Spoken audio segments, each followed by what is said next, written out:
După 169 de ani de dominație asupra Daciei, driviți de tăvălugul atacurilor dacilor liberi și ai aliaților lor, precum și de devastările provocate de aceștia și de popoarele migratoare, romanii decid să reducă frontul de apărare balcanic și se repoziționează la sud de Dunăre. După unii istorici, această operațiune ar fi început încă din anul 256, în timpul împăratului Gallienus, iar istoricul roman Rufus Festus remarcă într-o scriere din secolul IV după Hristos. În timpul împăratului Gallienus, Dacia a fost pierdută. Retragerea totală a armatei și administrației romane a survenit în timpul împăratului Lucius Domitius Aurelianus Augustus, adică Aurelian. Istoricii consideră că abandonarea Daciei ar fi fost făcută în două etape. Între 271 și 272, când legiunile romane au părăsit nordul Transilvaniei, apoi, în anul 275, sunt evacuate și trupele din Banat și Oltenia. Dacia a fost cedată goților în schimbul alianței lor cu Imperiul Roman. Goții se transformau astfel din invadatori în apărători ai granițelor dunărene ale Imperiului. A fost această mișcare tactică un câștig pentru romani? Pe termen scurt, se pare că da.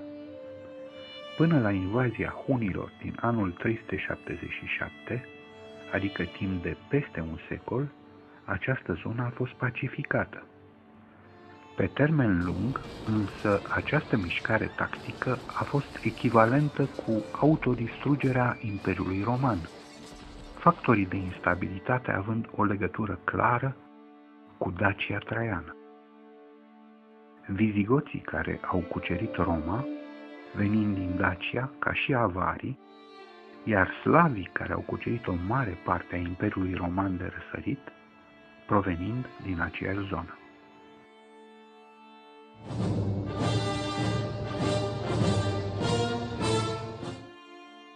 Provincia, mult mai mică decât Dacia Traiană, avea capitala la Serdica și cuprindea partea de răsărit a Moeziei superioare și din partea de apus a Moesiei inferioare, iar granițele de la Dunăre erau delimitate de la vest, din dreptul Diernei, azi Orșova, în partea de nord-vest, respectiv până la vărsarea râului Oescus, azi Iscăr în Bulgaria, în Dunăre, în partea de nord-est, iar la sud atingea cursurile râurilor Axios, azi Vardar, și Strimon, azi Struma, incluzând aici și orașele Scupi, azi Scopie, și Pautalia, azi Chiustendil.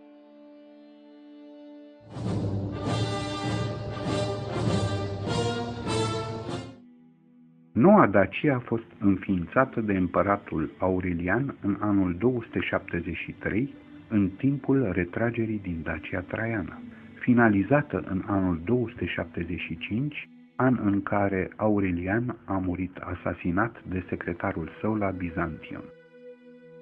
Istoricul roman Rufus Festus relata în secolul IV, în lucrarea Breviarum Rerum Gestarum Populi Romani, ce acoperă istoria romană de la origini până în anul 369.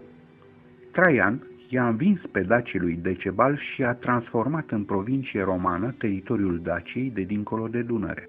Aceasta are de jur împrejur 1.000.000 de pași, dar în timpul împăratului Gallienus ea a fost pierdută, iar Aurelian, după ce i-a mutat de acolo pe romani, a creat două dacii în regiunea Moesiei și a Dardanii.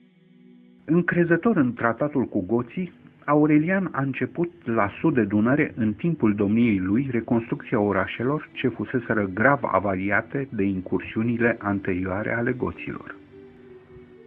Provincia romană, cunoscută în epocă și drept Dacia Aureliană sau Noua Dacie, cum apare denumită în lucrarea Excerpta Valesiana, cu autori necunoscuți, a trecut de partea împăratului Marcus Annius Florianus în conflictul intern din anul 276. Cu trupele din sudul Dunării de partea lui, Florianus a încercat să tranșeze succesiunea la tronul Imperiului, în defavoarea fratelui său, Probus. Acesta a evitat lupta până când, epuizate de sete și de soarele torid, trupele lui Florianus s-au răsculat împotriva conducătorului lor și l-au ucis. Marcus Aurelius Probus avea să piară asasinat de trupele sale de la Dunăre la Sirmium, în anul 282. Dacia Aureliană a avut o perioadă de existență de numai 10 ani. Provincia romană a dispărut în anul 283 sau 284, când a fost divizată de către împăratul Dioclețian în alte două unități administrative, Dacia Ripensis și Dacia Mediteranea. Motivele au rămas neclare.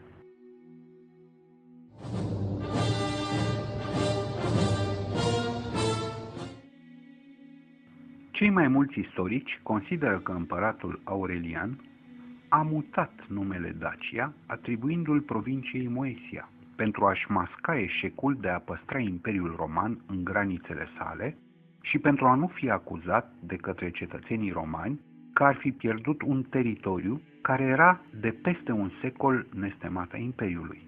Să fi ținut într-atât împăratul roman la imaginea sa cât să-și destructureze o administrație clară cu niște provincii bine stabilite, adică Moesia Superior, Moesia Inferior și Tracia, ca să înghesuie în sudul Dunării o Dacie mititică, împăratul tocmai primise titlul de restitutor orbis, adică restaurator al lumii romane, pentru meritele sale în reprimarea secesiunii regatului galic, în cucerirea Imperiului Palmirian și datorită victoriilor reputate de acesta asupra iutungilor, vandalilor, sarmaților, carpilor și goților. Se mai știe că împăratul se comporta ca un suveran absolut, ajungând până acolo încât să poarte diadema solară și să se autointituleze Dominus et Deus, adică stăpân și zeu. Oricum, un om cu un ego atât de mare încât să se vadă zeu și cu un comportament de monarh oriental, nu era dispus să-și recunoască în niciun fel înfrângerea. A doua ipoteză vehiculată leagă noul nume al provinciei de structura populației, care ar fi fost predominant dacă, nu tracă. Cum e posibil să fi fost atâția daci în provincia Moesia? Mai mulți istorici susțin că infuzia de daci se datorează transferului masiv de populație adusă din nordul Dunării odată cu retragerea trupelor imperiale. În povestirea lui Vopiscus apare relatarea: văzând Iliricul devastat, iar Moesia pierdută, și nemai putând spera să mai poată păstra Dacia transdunăreană, provincia întemeiată de Traian, el a părăsit-o și a retras armata și pe provinciali. Populațiile pe care le-a scos din trânsa le-a așezat în Moesia și a numit-o Dacia sa, provincie care acum separă cele două Moesii. Mai puțin cunoscut este un alt motiv pentru care Aurelian avea o mare nevoie de oameni la sud de Dunăre.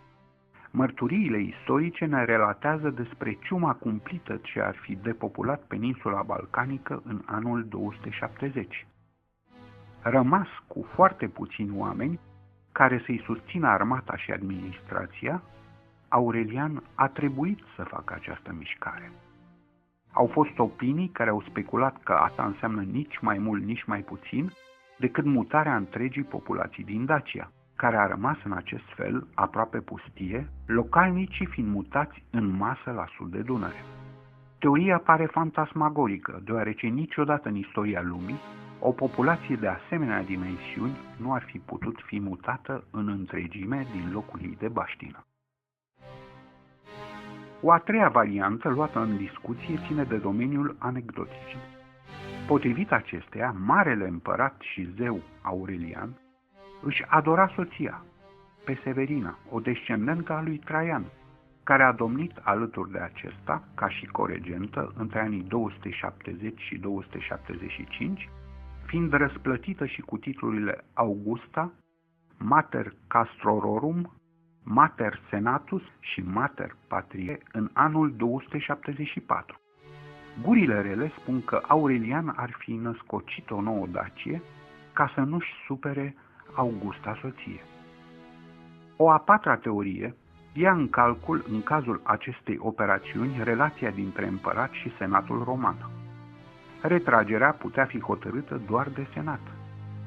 Pentru a nu leza autoritatea senatului, instituție puternică în acea perioadă, Aurelian creează o nouă provincie Dacia. În acest fel, teoretic, provincia nu era pierdută. Pusă în fața faptului împlinit, cu această soluție de compromis, de frica legiunilor romane atot stăpânitoare, senatul accepte gălușca otrăvită. Aurelian nu minte cu bună știință, prezentând o situație inexactă din lașitate, ci ca urmare a unui compromis instituțional cu senatul roman. Cincea supoziție, vehiculată de exponenții ai curentului protocronist, ia în considerare originea dacă a lui Aurelian, născut undeva între Dacia și Macedonia și plecând de la această obârșie, susține că împăratul a redenumit spațiul natal, dorind să sublinieze faptul că și acesta este populat de daci. O ultimă ipoteză ia în calcul faptul că romanii, deși cedaseră Dacia Traiană goților în schimbul unui tratat de alianță, nu credeau în respectarea acestui foedus și au preferat să țină trupele și aparatul administrativ împreună. Aceștia având experiență în luptele și conducerea treburilor în fosta provincie romană. În acest fel, în cazul unei reocupări a Daciei, fiecare legiune și funcționar și-ar fi reluat locul în funcțiile de dinainte. Rămâne întrebarea: ce au în comun Dacia Traiană și Dacia Aureliană? În opinia noastră, doar Dunărea. O parte dintre coloniști, câțiva daci strămutați forțat, precum și militarii sau funcționarii aduși din vechiul regat al lui Decebal. Asta dacă nu luăm în calcul pe tracodacii care deja locuiau acolo de milenii și care n-au dispărut după pulverizarea Imperiului, ci au rezistat și continuă să trăiască în locurile lor de baștină, în ciuda tuturor, urmașii acestora fiind un exemplu viu al concluziilor lui Nicolae Iorga, publicate în volumul Istoria românilor.